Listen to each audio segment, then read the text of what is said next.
নমস্কার বন্ধুরা, দীপা রান্নাঘরে আপনাদের সকলকে স্বাগত জানাই। আজকে আমি রান্না করব সবজির ডাল আর তার সাথে খয়রা মাছ ভাজা। ডাল রান্না করতে এখানে নিয়ে নিয়েছি আমি 1 বাটি মুসুরির ডাল, 5 ফোড়ন, সাদা তেল, হলুদ গুঁড়ো, তেজপাতা, শুকনো লঙ্কা, লবণ। আর এই যে সবজি নিয়ে নিয়েছি বিনস, গাজর, চেরা কাঁচা লঙ্কা আর পেঁয়াজ, আর এখানে খয়রা মাছ। কড়াইতে দিয়ে দিচ্ছি আমি পরিমাণ মতো জল।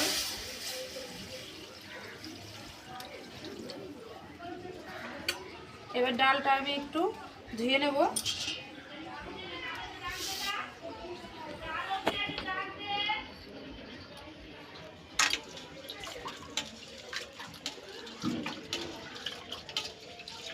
দুই থেকে তিনবার আমি ডালটাকে ভালো করে ধুয়ে নেব।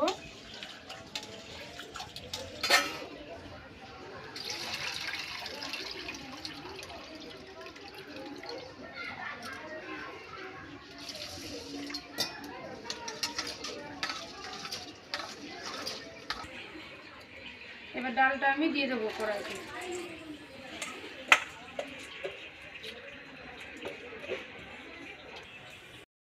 তুলে নিচ্ছি। 15 মিনিটের জায়গায় 20 মিনিট আমি এই ডালটাকে ফুটিয়ে নিয়েছি। এই দেখুন ডালটা পুরো ফুটে গেছে।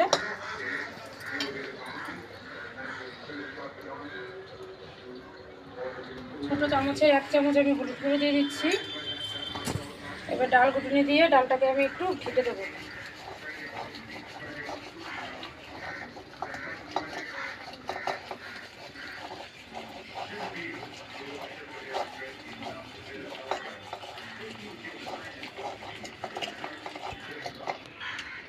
এবার এই ডালের মধ্যে দিয়ে দেবো আমি গাজরগুলো আমি একটু লম্বা লম্বা করে কেটে নিয়েছিলাম, চেরা কাঁচা লঙ্কা আর বিনসগুলো আমি একটু লম্বা লম্বা করে কেটেছি।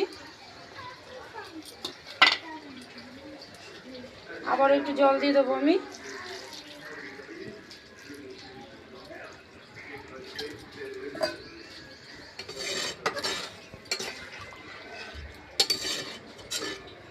গাজর আর বিনসটাকে একটু সেদ্ধ করে নেব ডালের সাথে।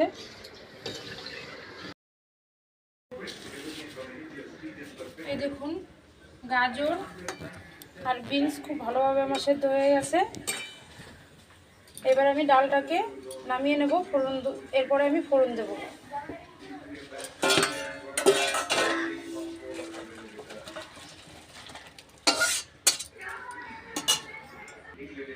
ফোড়নের জন্য দিয়ে দিচ্ছি সাদা তেল,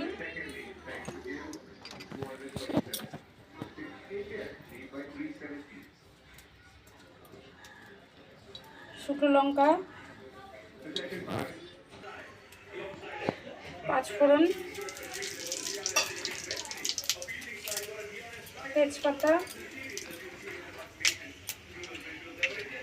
আর কুচনো পেঁয়াজ।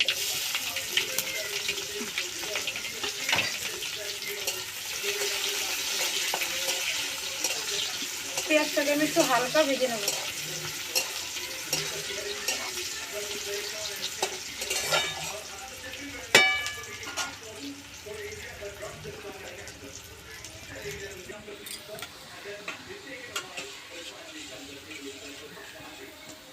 পেঁয়াজটা আমি হালকা ভেজে নিয়েছি। এবার দিয়ে দেবো আমি ছোটো লঙ্কা।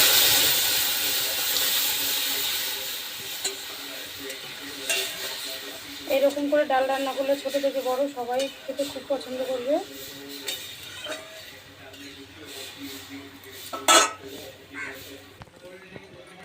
ডালটা আমার হয়ে গেছে, এবার আমি নামিয়ে নিচ্ছি।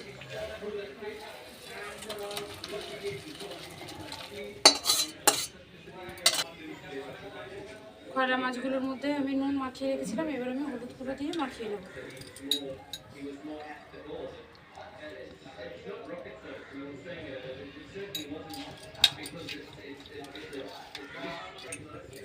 কড়াইতে দিয়ে দিচ্ছি আমি সাদা তেল।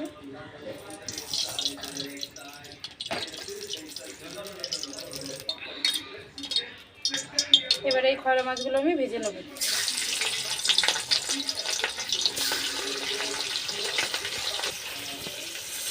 মাছের এক পিঠ এখন ভাজা হয়ে গেছে, আমি আর এক পিঠ একটু দিই।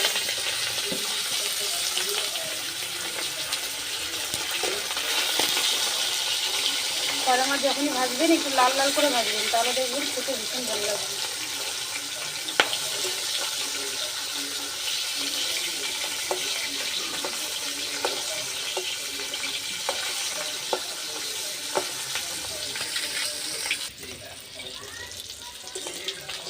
এই দেখুন এই মাছগুলো আমি একটু কড়া করে ভেজে নিয়েছি, এবার আমি তুলে নিচ্ছি।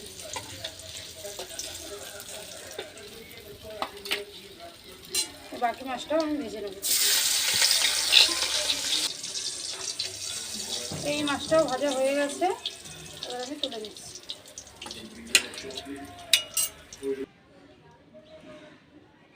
এই দেখুন কতটা নরম হয়েছে, খেয়ে দেখি।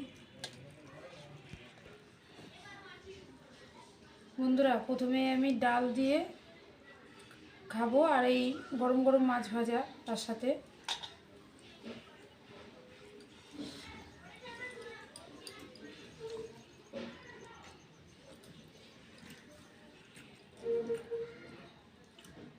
খুব ভালো হয়েছে বন্ধুরা, অবশ্যই কিন্তু বাড়িতে আপনারা ট্রাই করবেন। আশা করছি আমার আজকের এই রেসিপি দুটো আপনাদের ভালো লেগেছে। যদি ভালো লেগে থাকে অবশ্যই লাইক কমেন্ট শেয়ার করবেন, আমার চ্যানেলটিকে সাবস্ক্রাইব করবেন। সুস্থ থাকবেন, ভালো থাকবেন, ধন্যবাদ।